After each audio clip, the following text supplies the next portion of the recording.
leasing tips and action. What's up, everyone? I'm Jeff Teague. I'm out of Raleigh, North Carolina, and today I'm continuing my endless quest helping people buy new cars, whether it's new, a pre-owned one, whether it's in North Carolina or anywhere else in the country or the world. I'm going to give you helpful, practical advice on car buying. Today we're going to talk about leasing. This came from one of our viewers who wanted to know, do I need to put money down when I lease? And you know what? This is a really good question. It's a really popular question because I've gotten this quite a bit in the past few months or years. It comes up because people want to know, do I have to put it down, or why would I put money down? And that's really two different things. Do I have to put money down?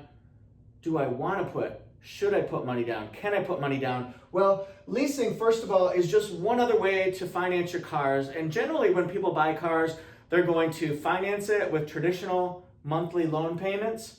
They might write a check for the whole darn thing, or they might lease it. But leasing and financing it are really just other ways to buy a car. So here it is. The main reason, pretty much almost the primary reason why people would have to put money down is because you want to tweak those monthly payments. Show me the money. It's all about the dollars. Follow the money trail. Well, here's where it is. Because if you put no money down versus $1,000 down in a lease versus $2,000, really what's going to be affected is that monthly payment. And I'm going to show you a couple different scenarios. I've picked out a 4Runner and I've picked out a Camry, two different classes of vehicles, so you can see monthly payments and how they are adjusted for your budget based on money down. One thing that people want to know when they say, do I need to put money down? Maybe, what about if my credit is a little bit lower?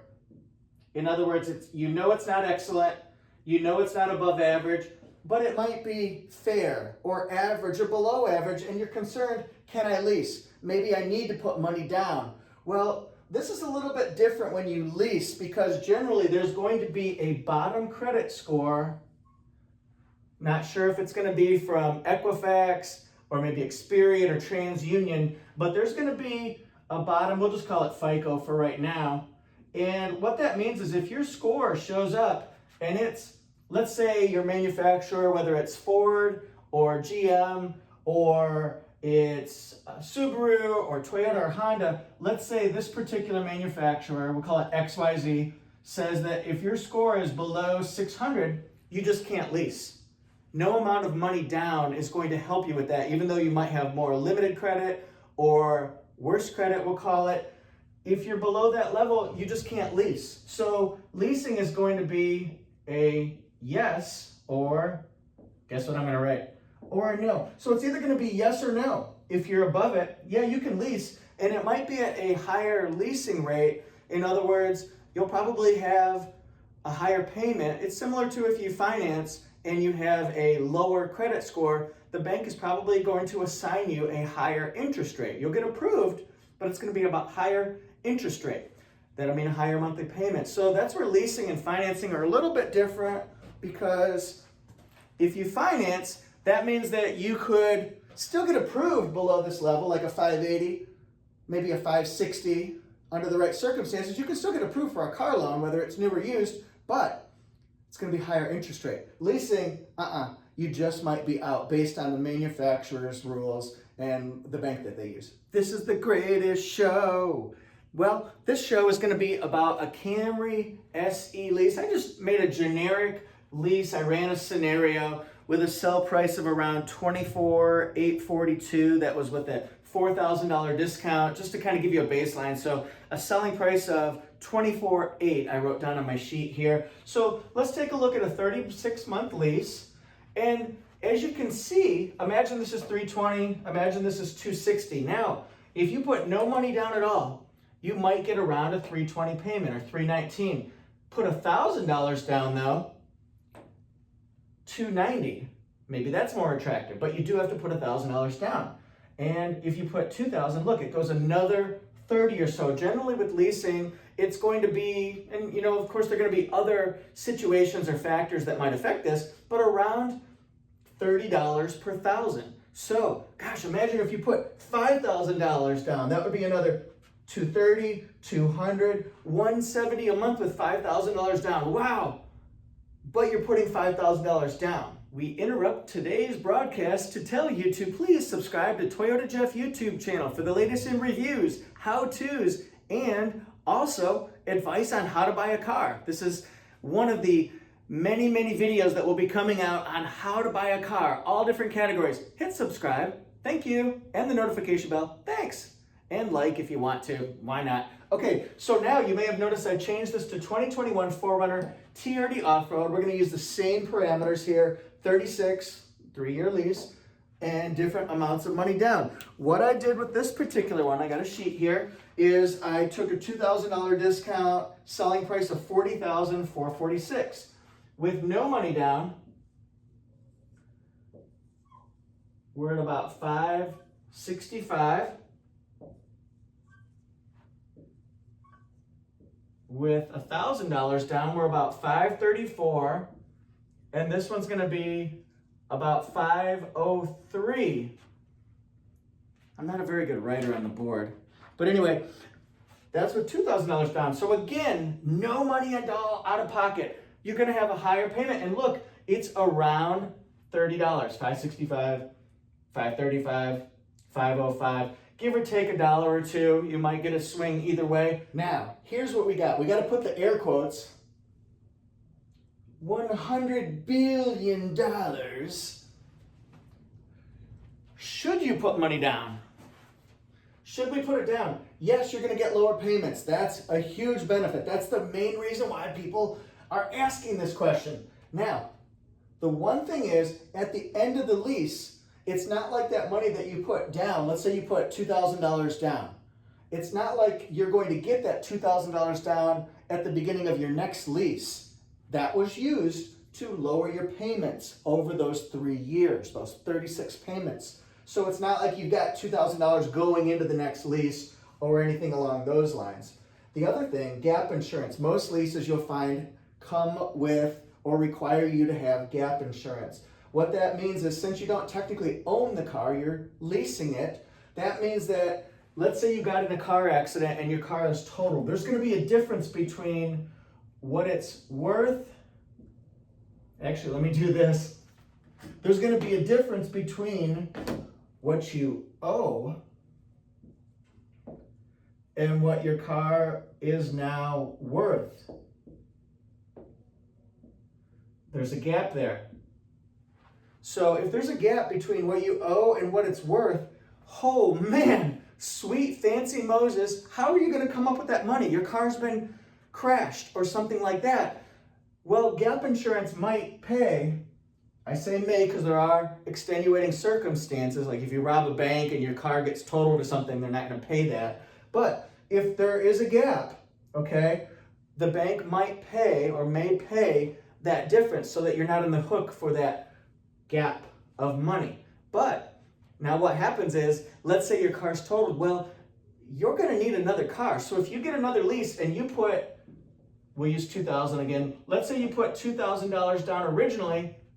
That money does not go into the next lease. So now you got to come up with money to put down. Interesting. And speaking of the next lease, we'll talk about it as if it was your first lease you've ever done, or maybe your 5th one because you're a repeat offender, a repeat leaser.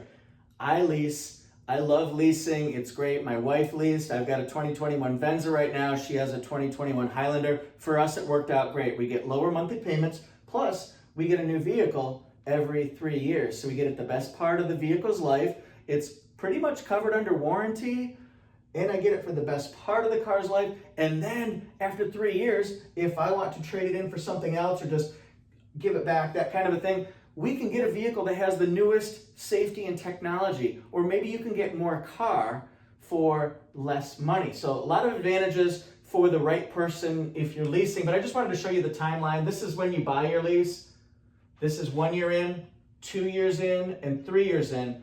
And you'll get a call from your manufacturer or an email or a text when you have about 6 payments left, something like that. Hey, your lease is nearing expiration. Have you thought about what you want to do? We'll give you instructions. We'll also encourage you probably to get a new lease because that works out very well for the manufacturer. It also works out good. It's sort of a win-win because the customer, again, If I'm the customer, I'm getting a new car, so I get a brand new one with new technology that wasn't there 3 years ago. Whew. So it's a win-win. But believe me, the manufacturer would love for you to lease again. So you can trade it in for something else. And remember, if you trade it in for something else, the mileage that you got does not matter. You're not going to get a mileage penalty because the manufacturer doesn't care because you traded it in to the dealership. And they're going to offer it to their pre-owned customers. They have a 3-year-old car that's a one-owner vehicle. Advantage, advantage. And then keep it. Maybe you decide you just want to keep it. And what that means is, that means you're going to keep it, but you're going to extend the term. And this will not be a lease anymore, but you're going to finance it for another couple of years, 3 years, 4 years, something like that. And most people would want the payment to be the same, but this one's going to be a loan. And you'll talk with your dealership or your manufacturer about that one. But the mileage does not matter on that vehicle because, well, you're keeping it. It doesn't matter. Toyota or Honda or Hyundai, they don't care because they're not getting the vehicle back. Or you could turn it back in. This is the arm where miles do count, okay? So if you're over your mileage that you bought, whether it was 12K per year, that'll be $36,000 over the course of the loan or the lease. If you got 15,000, remember 15 times 3, 45. If you got 18,000, that's going to be more. So if you're over, generally it's going to be so many cents. It might be 15 cents over per mile over. It could be 18 cents. It could be another dollar amount. You just figure out what that is. And please look at your lease terms because you want to know when you buy the vehicle how much that's going to cost if you're over. Because if you decide you want to turn it in, you'll probably have to pay that amount. So that's just sort of like a little tutorial on what happens at the end of the lease. I'll go into more detail in a future how to buy a new car video. Now, what's next? Now here's a question. How much money should you put down?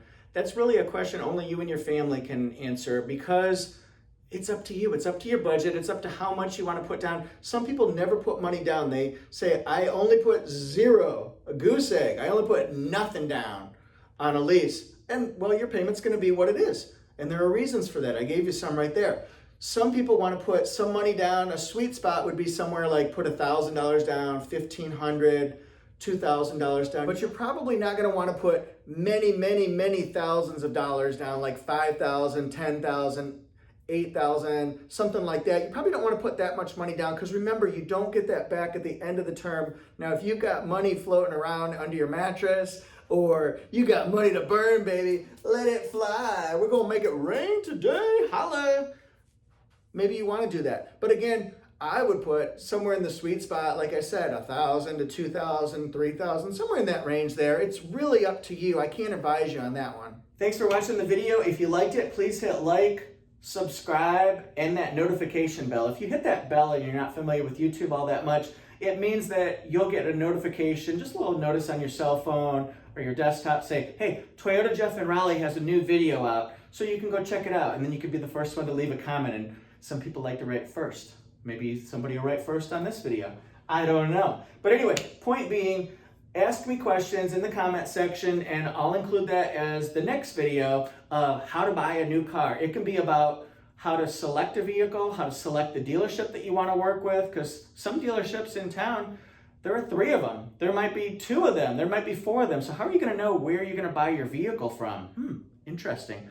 How you can select the right salesperson to work with. You know, you can do that. I'm going to do a video on that. But what about picking out a car, negotiating, the finance department, the delivery of the vehicle, all that kind of stuff. So maybe you've got questions. Maybe you have a question from a previous purchase and you're like, I didn't get that answer that I wanted, or it's going to help you with the research later on. Let me know. Leave me a comment. You'll find me on Instagram at ToyotaJeff1. You'll find me on Facebook at ToyotaJeff. And I write stories for torquenews.com/Toyota. And of course, you can always leave me an extra comment at ToyotaJeff.com. Thanks everyone so much. See you next time.